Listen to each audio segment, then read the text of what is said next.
Sa isang paaralan, may batang kuskusin na ang pangalan ay Miguel. Nakita siya ni Carlos at ng mga kapwa niyang bully na ang pantalon niya ay punit at ang sapatos niya ay puno ng alikabok. Uy, pre, tignan mo si Miguel, oh. Ang pangit ng sapatos at pantalon niya. Oo nga, tingnan mo naman yung damit tsaka shirt ko, picture natin. Sige, picturean mo. Tsaka post natin sa social media na. Oo. Tumigil tayo. Nadami ang likes na sa social media at magiging sikat tayo. Ang pangit oh.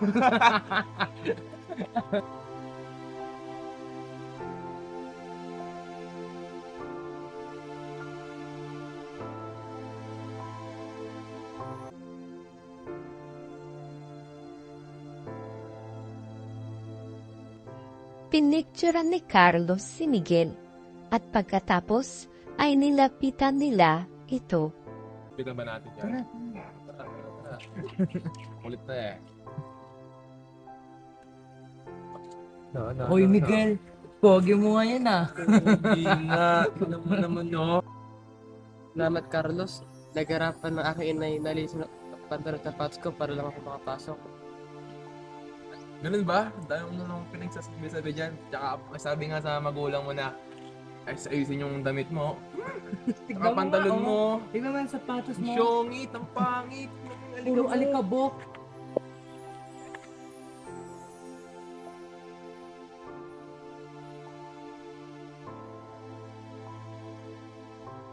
Sensya ka na, Carlos. Mahirap talaga kami ni inay dahil kami lang ang tao sa bahay. No. Tingnan mo ba, may paki ako? Bahala ka dyan. Hampas lupa! Nang iniwan ni Carlos si Miguel, napaluha siya sa mga sinabi ni Carlos at alaala ng kanyang ama.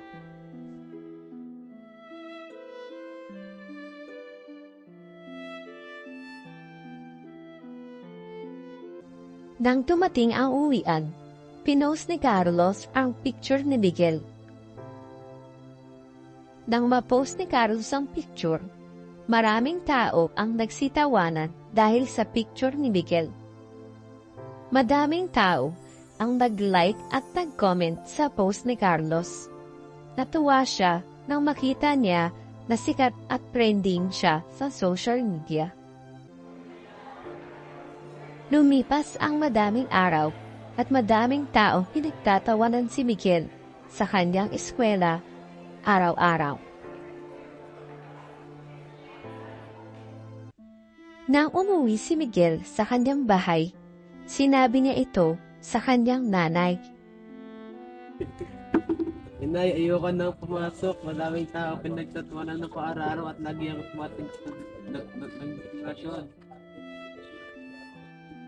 Hala, sino may pasimuno nito? Tao na. Di ko kilala, inay. Pero sa social media, ito kumakalat. Hayaan mo, uwi na tayong Bicol para wala nang magdiskriminasyon sa iyo. Pumunta sila sa opisina ng eskwela at kinausap ang pudong guro. Sir, ililipat ko sana ang anak ko sa ibang school. Ha? Pwede po bang malaman kung anong rason? Kasi po nakita ko po sa social media, binubuli ang anak ko. Nako, sige. At gagawan namin ng paraan ng pangyayaring yan. Ngayon, kung ganyan po ang inyong desisyon ay wala po kaming magagawa. Ihahanda po namin ang mga papeles at kanya na lang pong pirmahan. Pinirmahan ng nanay ni Miguel ang mga papeles.